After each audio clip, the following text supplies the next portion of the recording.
শিক্ষক নিয়োগে এককালীন ছাড়ের জেরে ত্রিপুরার ইতিহাসে সর্ববৃহৎ পরীক্ষা নিতে চলেছে টেট বোর্ড।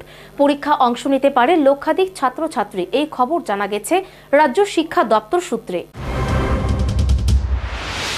বুনিয়াদী স্তরে শিক্ষক নিয়োগে পেশাগত যোগ্যতায় কেন্দ্রীয় মানব সম্পদ উন্নয়ন মন্ত্রক এককালীন ছাড় ঘোষণা করার পর রাজ্য জুড়ে শিক্ষিত বেকার মহলে ব্যাপক উৎসাহের সৃষ্টি হয়েছে।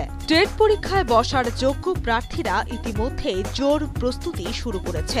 এদিকে পরীক্ষা গ্রহণের প্রস্তুতি নিয়েও চিন্তা ভাবনা শুরু করে দিয়েছে টেট বোর্ড। বোর্ডের ধারণা, এই টেট পরীক্ষা হবে রাজ্যের ইতিহাসে সবচেয়ে বড় লিখিত পরীক্ষা। প্রায় লক্ষাধিক প্রার্থী পরীক্ষায় বসবে বলে অনুমান করা হচ্ছে।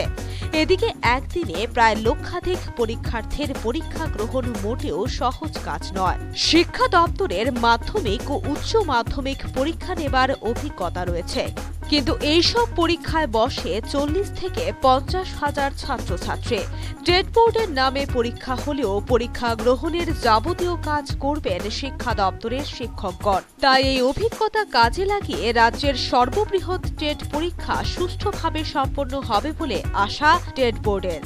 প্রসঙ্গত, রাজ্য সরকারের অনুরোধে কেন্দ্রীয় সরকার রাজ্যকে বুনিয়াদী স্তরে শিক্ষক নিয়োগে এককালীন পেশাগত যোগ্যতায় ছাড় দিয়েছে। কেন্দ্রীয় সরকারের বিজ্ঞপ্তি অনুযায়ী উচ্চ মাধ্যমিক স্তরে 50% নম্বর থাকলে টেট 1 পরীক্ষায় বসা যাবে। টেট 2 শ্রেণী পরীক্ষায় বসতে স্নাতক ডিগ্রি লাগবে। সেক্ষেত্রে নম্বরের বাধ্যবাধকতা নেই।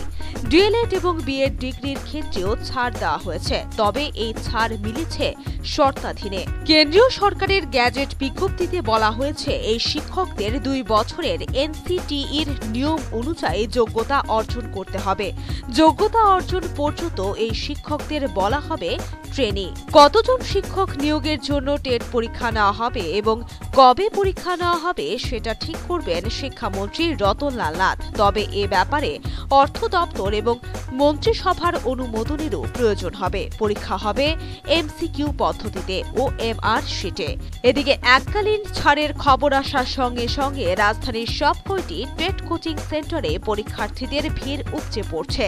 এই সুযোগে কোচিং সেন্টারগুলিও মোটা অঙ্কের টাকা ফিস নিচ্ছে নোটস সাজেশন দেবার নামে। Bureau report, news vanguard.